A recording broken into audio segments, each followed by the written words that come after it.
What? Who wants to ask about Steph Kerr? Logan? Hey, is Steph playing tonight, Coach? Phone's ready. Steph will not play. Sean will start. JB will be inactive. Jordan will be inactive. Quinn Cook will be active.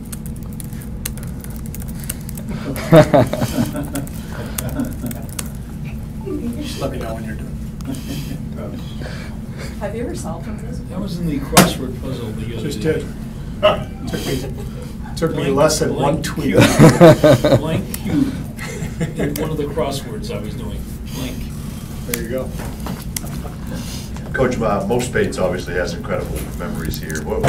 This is where Mo Bucket started the whole thing. Just take us back to kind of how you guys defined his role and what he meant to you. Love Mo Spates, one of my favorites. Just a huge heart, wonderful teammate, a guy who just stayed ready every game. We played him like once every 3 games. You know, the 2 games that he didn't play, he never complained. He just smiled and worked. And the 3rd game that we would play him, he'd usually make 4 or 5 buckets. And I would say over the course of 2 years, when I was coaching him, he probably personally won us 8 or 10 games with his shooting. So he was great for us, and we miss having him here for sure.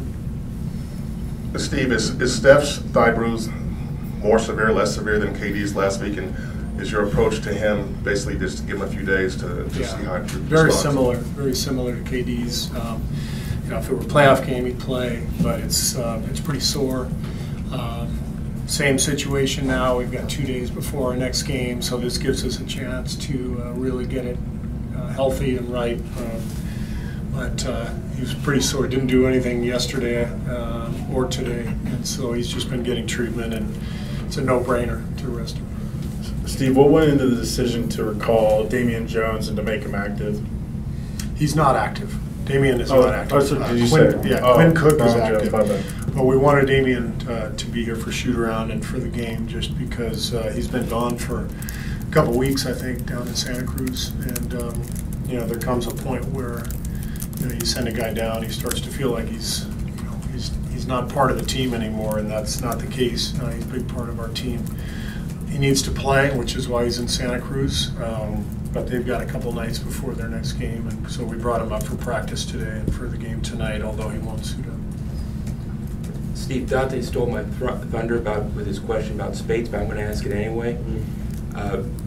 Mo credits you with giving him the confidence to shoot threes. Can you explain how that came about and what you saw and how receptive he was to your suggestion? He's always been a great shooter. From the minute he stepped into this league, he was a great shooter, but it was more like 20-foot range. And when I took the job and I was watching tape, it seemed like he was making 1,000,000 22-footers, and it was just one step back. And I had been with Channing Frye in Phoenix when I was GM, and Channing had made that transition. You know, Channing, before he got to Phoenix, was a long 2-point shooter, great shooter, but not really a 3-point shooter. And he made that transition in Phoenix beautifully and became one of the best shooting bigs in the league. And so I told Mo, there's no reason why you can't, you know, add on a couple feet to your range. And he didn't really do it the first year, but he did it the second year, and I think over the last couple seasons he's really becoming a 3-point shooter, and it's the way the league is going, and a guy like Mo almost has to be a 3-point shooter the way he plays. What is it specifically in your mind that makes Klay and Steph such a good combination on and off the court? On the court, obviously 2 lethal shooters, who neither of whom needs the ball. You know, as much as Steph has the ball in his hands, he still feels very confident being off the ball. So they screen for each other. I think that's one of the keys that is pretty unique about them and about our team, is those 2 guys are constantly screening for one another while Draymond handles it, or Andre, or Sean, or KD, and so it's a unique mix of their ability to make plays, make shots, but also, you screen for one another and play off of each other.